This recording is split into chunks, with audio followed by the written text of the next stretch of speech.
Hi guys, welcome back to my channel. I'd like to put out a video that I think will help a lot of people, or at least some of my viewers that I have done readings for, or they have expressed to me certain situations that perhaps by listening to this video it may help them a little bit be able to work through some of the obstacles in life, or some of the challenges that can be very, very difficult.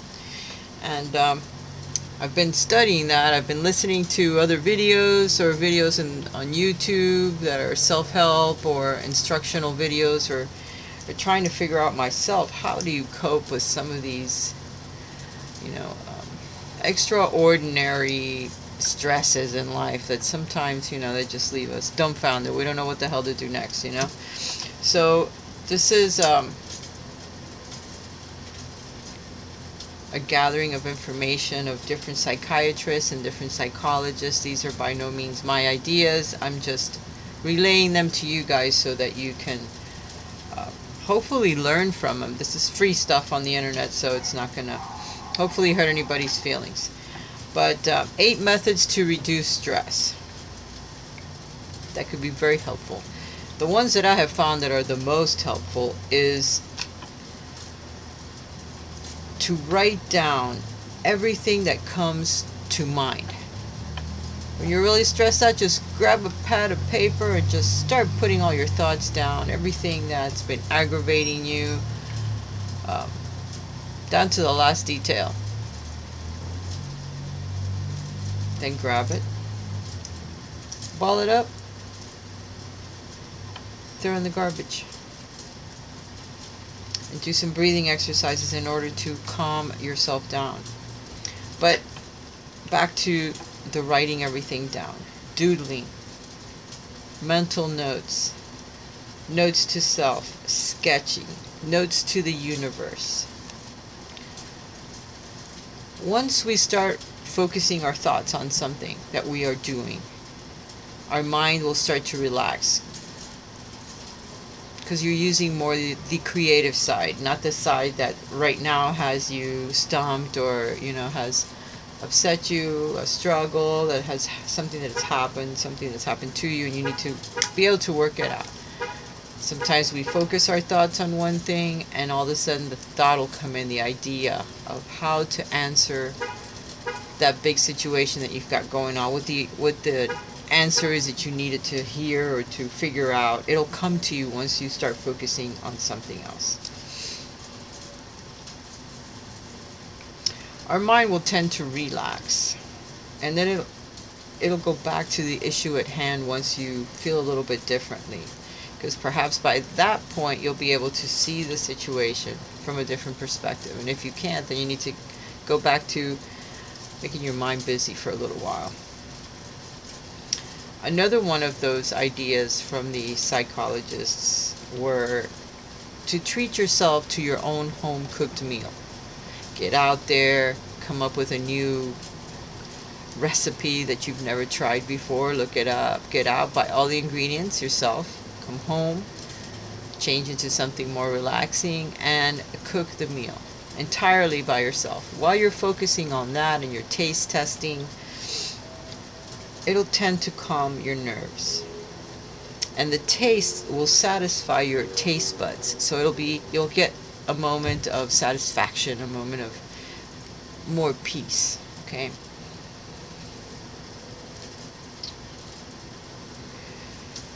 So that would be another way. Then you sit down and you have your meal and you try to relax a little bit. That would be another way to try to reduce stress. There's another one, to tighten your muscles and release them. Tighten your muscles for 10 seconds, all of your muscles, and then release them for 20 seconds. Focus on the feeling of the letting go, of the relaxation when you're relaxing your muscles. Try that for a few times. Tighten everything up for 10 seconds, count them, and then release everything, including your breath.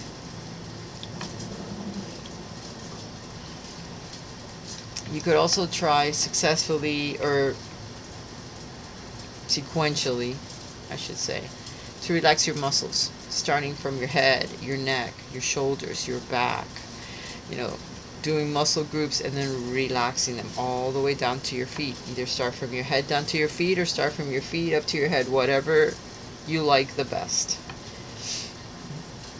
Put your attention on every muscle as you are relaxing it. After you've done this other sequence of tightening and letting go, maybe 10 times. Then you go into doing this. You will soon find that you are no longer being affected by what was bothering you. And this is a technique used also for hypnotism. You know, they first start to relax all of your muscles. So it goes well with hypnosis. It goes well with, you know, trying to tell yourself that you need to do a certain thing, or, you know, to cut out a certain habit, or to eat healthier foods, get out there and exercise. You know, it's a good way to talk to your higher self. Another way to try to help yourself reduce stress or moments that later you may regret from something that you have said is to react in the right way, or don't react at all when you're faced with a situation.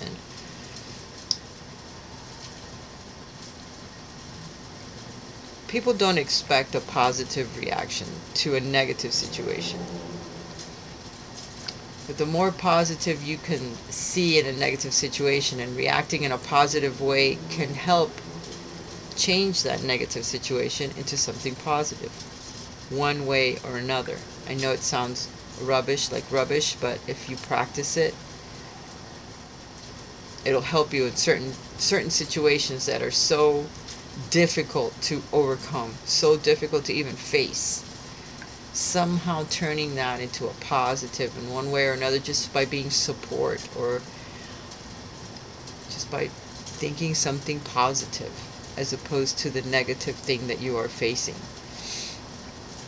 You can look at it as well from a different perspective and say, okay, this is a challenge in my life. How can I overcome this challenge? This is a lesson that I need to learn due to previous choices or situations. And now, what can I learn from this? And make it into something that can further progress my future, if I want to look at it like that.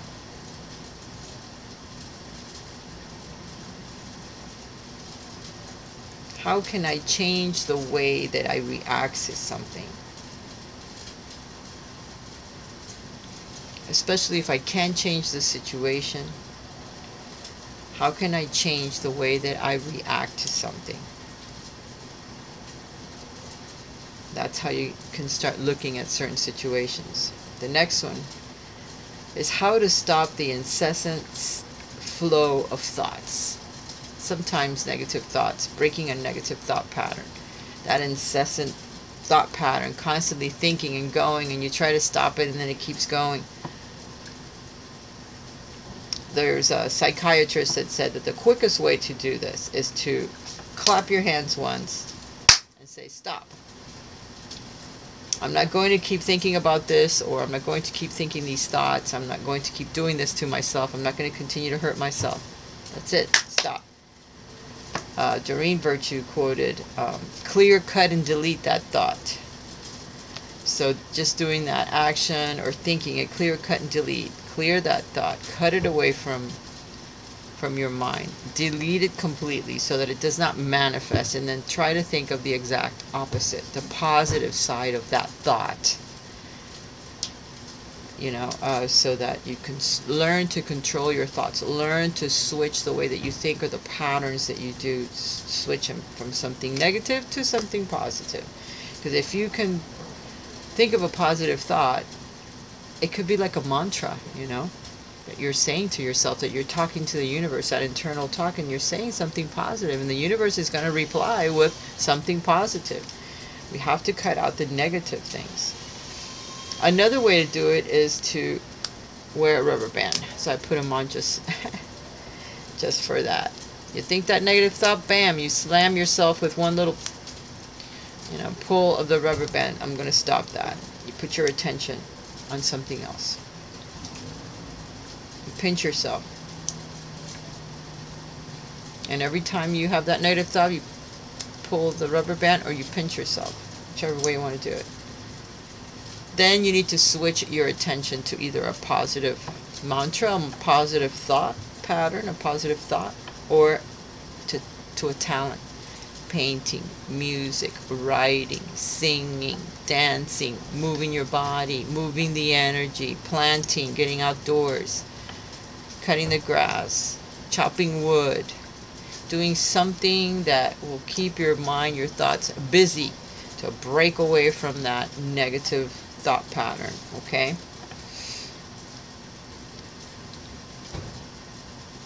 Creativity does improve your vibration. It helps raise your vibration, and it also improves your problem-solving skills. Sometimes by doing something creative, all of a sudden, boom, that thought comes into your mind, because that raising a vibration, doing something that you're totally engulfed in, something that you love, boom, your mind opens up and your thought comes in, the one that you needed, that answer to your question. You should always, or try to, maybe you could start once a week if you're really, really busy and you have to work this into your life. But the next advice is to set aside 1 hour a day for yourself to do whatever it is you enjoy. Exercise, baking, reading, smelling flowers, selling flowers, music, dancing, whatever it is that you like. That little extra thing that you wish you had time for each day. And start once a week. The next week, twice a week. Until you're doing it every day. Every day you're setting aside and you're looking forward to this hour, to this time that you have to do something by yourself. If you want to include somebody in that, you can. But mostly it should be spent by yourself, whether it's sleeping, taking a nap, meditating, yoga, whatever. Holding a crystal, just, blanking your mind out and doing absolutely nothing. That 1 hour should be done every day to help improve your self-esteem. It helps improve your stamina. It helps improve your problem-solving skills. Okay? Because you raise your vibration. This is all about vibration. It's all about energy. We are energy. We need to learn to attract the right kind of energy and send it out as well, so that it's reciprocal with the universe. Good coming in, good going out. And no interruptions. Next. And this was kind of cute. This was from a psychiatrist. Stimulate your nerves. Like rubbing your fingers across your lips. It stimulates a nerve in your mouth. And it makes you feel better. Maybe it releases endorphins or something. So that right there will help you as well. Alright, I hope you've enjoyed that. I have some messages here from the fairies or the angelic realm to go along with this reading. The channeled message from my weekly this week was to take action. To marry our thoughts with action. So I'm not surprised that the card fell out of the deck as soon as I started shuffling. Boom, it hit the ground. I thought, oh no, not again. I gotta pick up another card. Believe.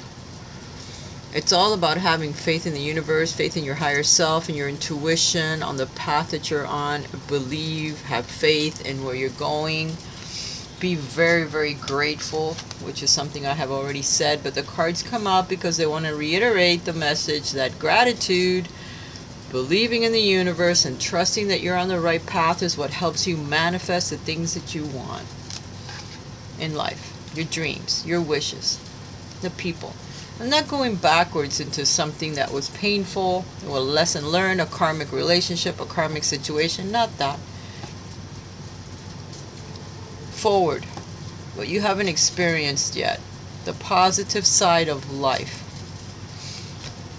Believe. When we marry intention with action, miracles happen. Miracles. Here's from another deck, same card. Enchantment, magic. Magic that can happen when we believe in ourselves and our true life purpose, in our movement forward in life, in the fact that the universe is going to assist us, that there are other beings, other energies out there that perhaps we don't believe, we don't see, but it's nonetheless still there. And we reap what we sow. So if we're doing good things, it's going to come back to us one way or the other, but it's coming back to us. And it's coming back in a positive way, in a way that we've wanted, that we have wished for.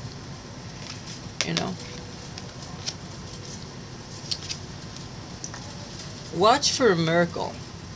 Coincidences are divinely inspired moments designed to remind us that a higher power is guiding our lives all of the time. We just don't believe it. We don't think it could be happening. We feel that we are at the helm here, but we're not. We need to watch for these coincidences and say, oh my God, this is a coincidence, Lord, really?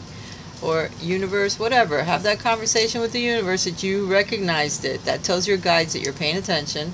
And they send you more messages because you finally got it. You're in the flow. You got the message, and now they'll send you another one. Because it's always about not missing it. You're not missing the coincidences, not missing the message that is being brought to you. And we get that feeling. We know, oh my God, this is a message just for me. We know this. So don't dismiss it. Go with it, okay? Because a higher power is always interacting with us. We do have free will, so we'll go in one direction, even though the universe is trying to interact with us, saying go in the other. Eventually something closes, and then it assists us in moving in the other direction. It brings that thought back in. The one that you should have been doing before. And then boom, we're going in the other direction. Now we'll have to go through those, whatever situations or challenges or meeting new people, but at least we're set back on the right path, because it will happen sometimes sooner than you know. We need to awaken. Keep your eyes open. When we decide to live a more conscious life, we see signs of grace everywhere.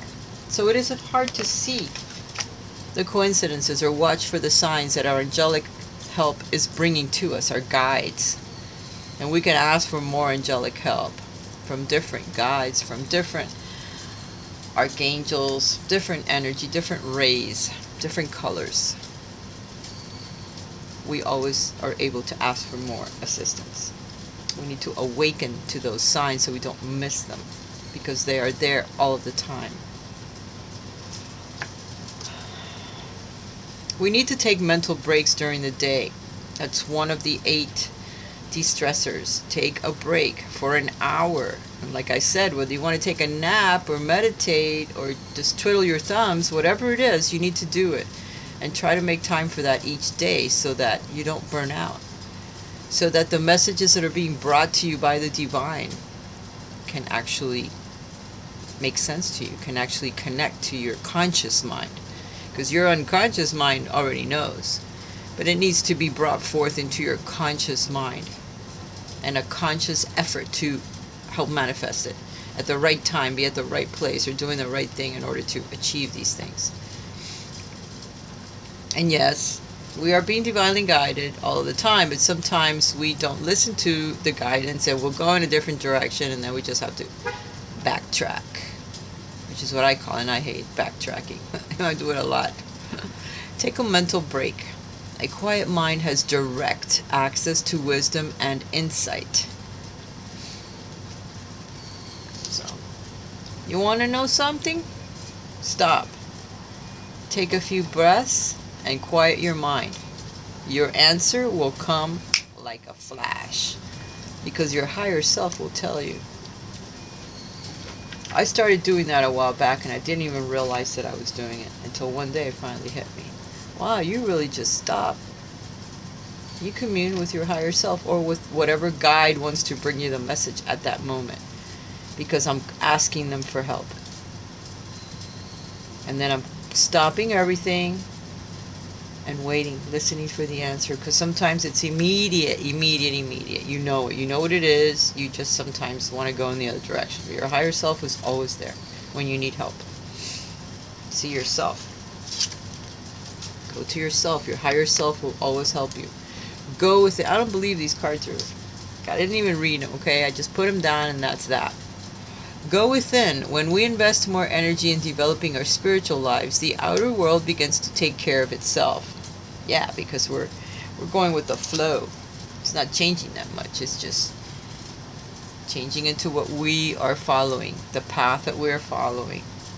What we have inside is what we manifest on the outside. So by taking care of yourself, by going within to ask yourself, hey, which way do I go? Help me. It will help. You will listen. Your guides will talk to you. You will talk to you. Develop your spiritual senses, your intuition, your connection to your higher self, to the divine, so that it's easier for you to connect. Once we start following divine guidance and listening to the messages and believing that this stuff can actually happen, that yes, it's happening to me, why not? It can happen. You get your surprise. Keep an open mind. The influence of grace is often found in the most unexpected places. So just follow guidance. No matter what they're telling you, where they're telling you to go, what they're telling you to do. If that message is strong enough, go and see what's happening. Even if it's nothing, but at least you're learning to connect to that higher self. So when the minute it comes and it tells you need to be in spot X, by George, you're going to be in spot X even if you got to walk there, because that day, that's the day when grace meets your actions. That's the day when you won't falter. You'll be where you need to be to connect with that thing that you want, with that person, with that situation. But you have to practice a lot in order to achieve it. There's going to be a divinely guided moment in your life that's going to be very, very significant. Either a very important person steps into your life due to Cupid here with his little arrow. It's either romantic or just a situation that's going to make you very, very happy.